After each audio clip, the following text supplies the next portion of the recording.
certo? Então, imagina como é que esse paciente ele não vai se apresentar lá no seu consultório. Cheio de alterações, cheio de disfunções. E mais uma vez, existem fatores de risco que faz o paciente aumentar as chances de ficar assim lá no período gestacional, tá? Que aumenta esses riscos de disfunção, que é o que a gente vai estudar logo na nossa primeira aula lá da nova era da fisioterapia pediátrica. É a primeira ou a segunda, eu não lembro agora. Mas enfim, a gente vai se aprofundar sobre isso lá, tá? Então, teu paciente vai estar com essa alteração do sistema nervoso, né, desorganizada, e existe já estudos na literatura que começaram a mapear os músculos de mímicas faciais do paciente e que nos mostra se ele está desconfortável ou não com determinadas situações, tá? Então, por exemplo, quando o teu paciente ele começa a ativar essa musculatura do zigomático aqui e o orbicular do olho, ele meio que vai fazer, né, isso aqui, ó. Então ele ativa essa musculatura zigomática, orbicular do olho, ele vai apresentar aquele esboço de sorriso.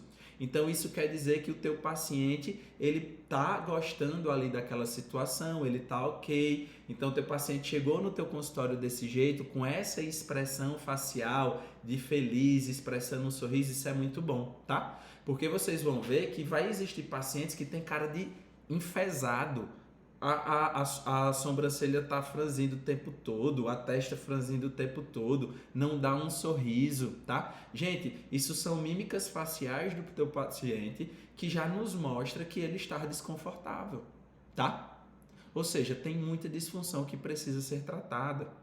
Então, se o teu paciente ele ativa essa musculatura do supercílio, ele ativa essa musculatura frontal, certo? O depressor dos lábios também pode ser ativado, então o paciente vai fazer aquela carinha de choro, né? Isso aqui, ó, e com a sobrancelha enrugada e a boquinha para baixo. Isso já mostra, através desses estudos e mapeamentos dessa contratura muscular e dessas mímicas faciais do paciente, que aquilo ali pode não estar sendo benéfico, uma sensação boa, um estímulo bom, aquilo está sendo interpretado pelo teu paciente como alguma coisa ruim, tá? Então, quando o paciente chegar no teu consultório, antes de você aplicar testes, escalas, avaliação, a primeira coisa que você precisa entender é como é que está esse paciente. Olha para a cara do teu paciente, tá?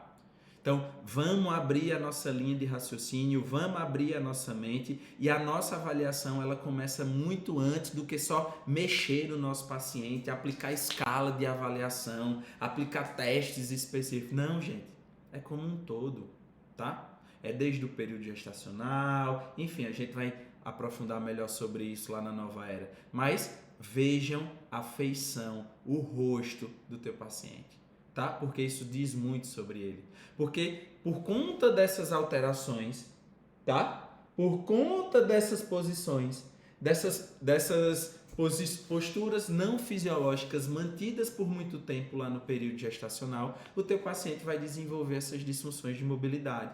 Então isso vai causar essas tensões. Um paciente, por exemplo, que ficou transverso, é um paciente que vai receber muita compressão axial. Então isso vai causar muitas alterações posturais no teu paciente, certo? Então o teu paciente pode ter uma hiperextensão, uma flexão, uma inclinação do corpo, tá? Ele pode ficar se jogando para trás, fazendo essa hiperextensão. O teu paciente pode apresentar uma mão fechada o tempo todo, certo? Ele não consegue relaxar e abrir a mão. Os ombros do teu paciente vão ficar sempre tensos o tempo todo. Então, literalmente, a sensação que você pode ter quando pegar o paciente é que parece que ele está assustado o tempo todo. Tem paciente que fica assim, gente, ó, com o olho desse jeito. Tem um paciente que eu estou quase dando alta para ele, que as 2 primeiras consultas, as 3, ele era assim, ó, o tempo todo.